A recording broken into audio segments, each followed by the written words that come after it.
Welcome to our YouTube recording on empowering dementia care. Dementia can be challenging, but with the right coping strategies, caregivers can provide excellent support and improve the quality of life for those affected. In this video, we are exploring a range of exciting and effective coping strategies to make dementia care more manageable and meaningful.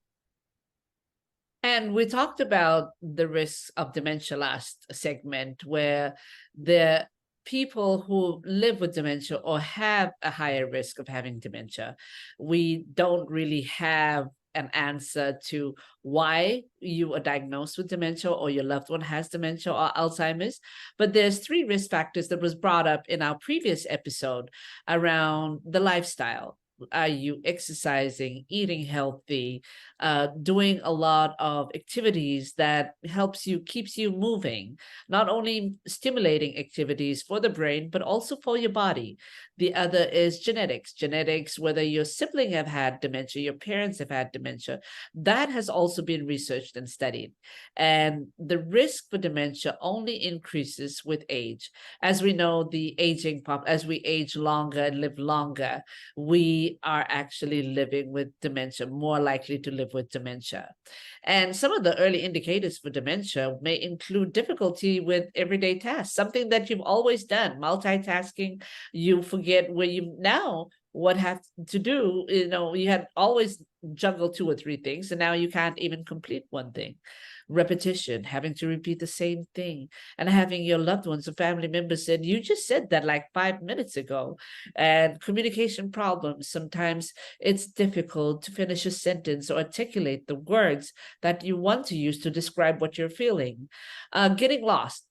Driving in a car and you drove right by your home and had no idea or no clue that you were supposed to pull into the driveway, or even going to the grocery store or your doctor's appointments and forgetting where to go. That is a huge red flag. Changes in communication is huge too.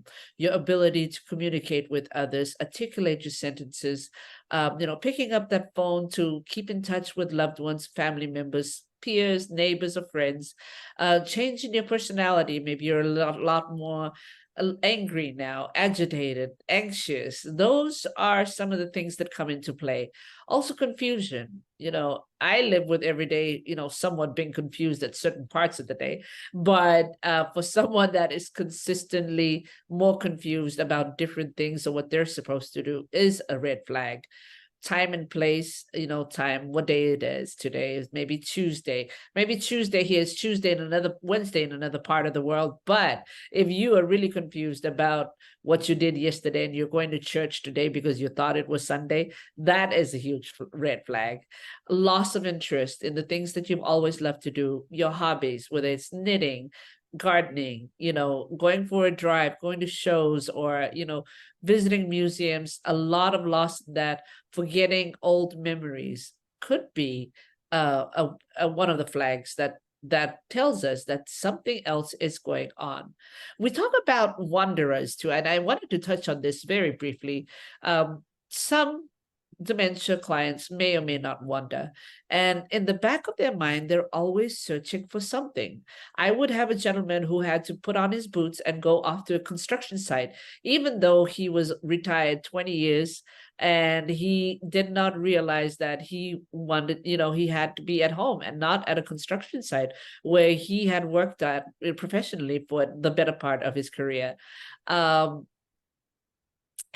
to be able to redirect them and distract them and keep them occupied are some of the ways that we get to cope, not only as caregivers, but also with someone who's living with dementia.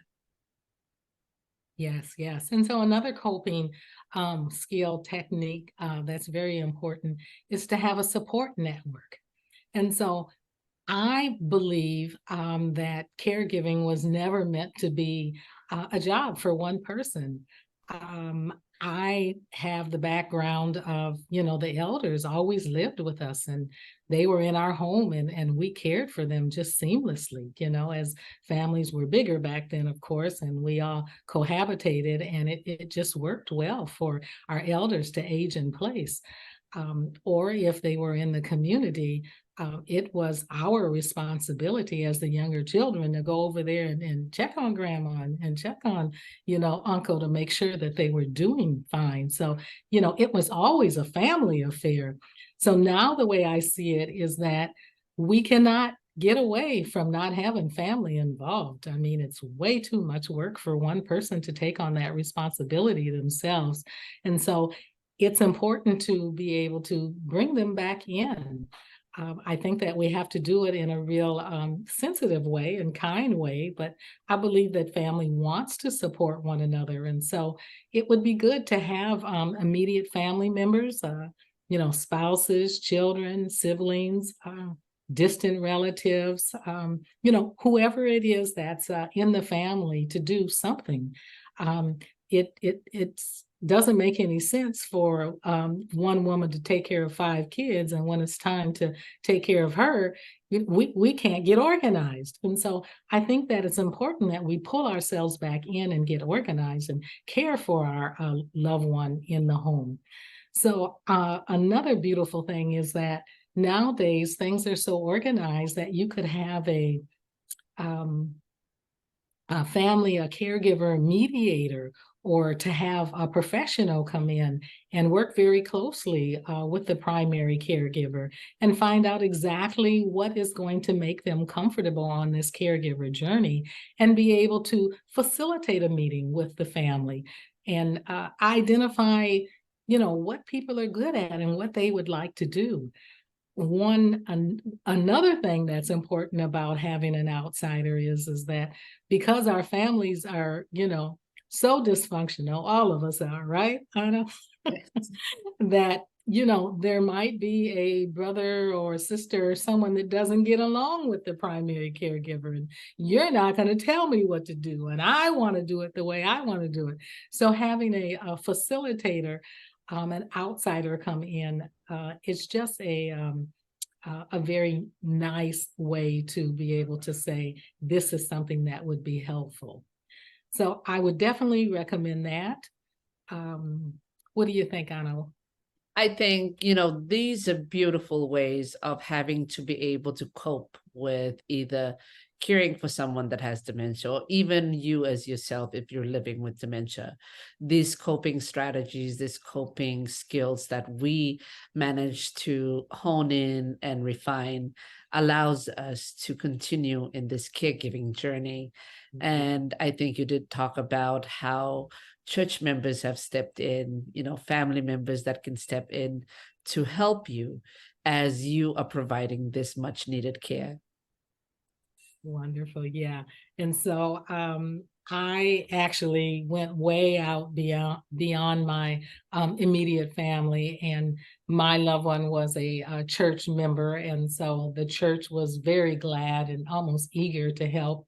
I got transportation by the van driver of the church, and the church mothers would bring by food. I had a neighbor who was a nurse, and she'd come by and do medication management. And these were people that wanted to support and be a part of me caring for my loved one while I was actually a working a working caregiver.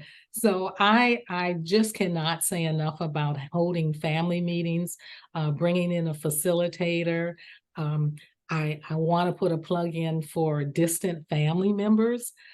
Just because you're there doesn't mean that you shouldn't be a part of the family meeting. You can also contribute funds. And so I had a brother that contribute $100 every month. And there are people that want to do things, but it's not always comfortable to ask. You feel like you're putting people out a bit. But, if you let them know that we're having this, I like to call it an elder meeting, and we're all going to see how we can contribute and work together and support one another to keep mama in the home or whoever it is. People are more open and receptive to that, especially knowing that they're going to need that as well. And so to get organized ahead of time is just something wonderful to have going on in the Yes, family. yes. Mhm. And I think you did mention about how this is a family affair. Yeah. As much as we don't usually see eye to eye, sometimes it's very difficult to be able to have one person as your go-to. But I think respect plays a huge role in this. Having the respect for that person and the job or the task that they're supposed to do or pick up for us. You talk about the $100 that your brother was able to contribute. I Yes. started something about 2 months ago saying to all four of my sisters, we're giving $25 each so that my parents could eat well. For my one sister could Yeah. cook Yeah. ethnic, fish dish every Sunday. And that's just a way of supporting someone that is living not only with dementia, but also in later life. Yeah. Yes. Yes. And Yes. we wanted to address some of the coping strategies at this point. What are some of the other ones that we can think of that when we have someone who is diagnosed with dementia, the one thing that we always want to emphasize, not only as professionals, is education. Yes. Awareness and education is huge because it allows us to learn more about the disease, the symptoms, and how to manage and how to live and care for someone that has dementia. The other one is effective communication. Communicating with your loved one is going to be crucial. The verbal and nonverbal cues and communication skills that you pick up on and you adapt and you connect with are going to be a huge part of living too. Routine and structures are very important. For someone that is living with dementia, there's a certain way that you get up on which side of the bed, the certain way that you wash your face and clean your face and get ready for the day, your breakfast, certain things that you only wanted on your plate that was, sort of put parceled out in different sections of the plate, or even activities, routine with activities. This doesn't have to be just a babysitting. It's not babysitting.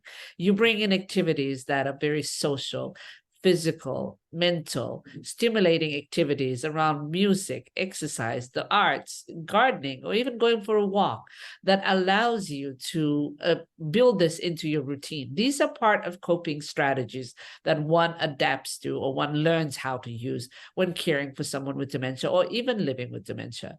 Safety measures, not only for their safety, but also for your safety. And we'll delve deeper into this in the next segment because we talk about safety, which is a big part of caring for someone with dementia.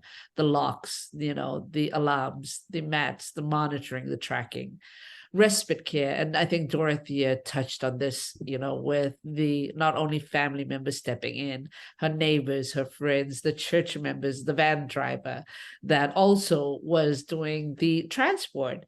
Respite care allows us to recharge and come back and do the job that we're supposed to do.